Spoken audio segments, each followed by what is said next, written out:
Кейбір адамдар ескі наным сенімге немқұрайды қарайды, немесе мүлде сенбейді. Ол ырымдар өткен заманның сарқыншағы.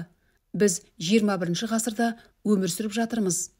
Оның бәрі далбасы әңгіме деп ойлайды. Бірақ сол ырымдардың түбінде бір мән барлығы анық. Мысалы, сондай ырымдардың бірі ескі сүлгіні еден жуу үшін қолдануға болмайды деген ырым бар. Көпшілік ескі сүлгіні еден жуу үшін қолданады. Сонымен ескі сүлгіні еден жуу үшін қолдануға бола ма, әлде болмай ма? Иә, болады.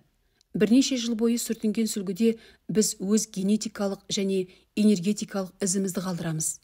Оның дәлелі кез келген ит сүлгі иесін иістен анықтайды. Сонымен бірге кез келген заттың иесін иісі арқылы анықтайтыны, табатыны бәрімізге белгілі. Біз жуынып болған соң, сүлгімен сүртінген соң, адам мен сүлгі арасында көзге көрінбейтін энергетикалық байланыс орнайды. Сүлгіні қаншалықты ұзақ қолдансаңыз, арадағы байланыста нығыздала түседі.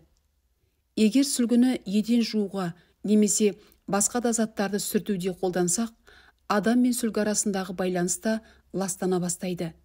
Және бұл сол сүлгі иелеріне негативті әсер етеді. Сол себепті сүлгіні еден жуу үшін қолданудан бұрын сол сүлгіні жақсылап із қалдырмастан жуу керек. Жуу кезінде 2-3 шөкім тұз салып жуыңыз.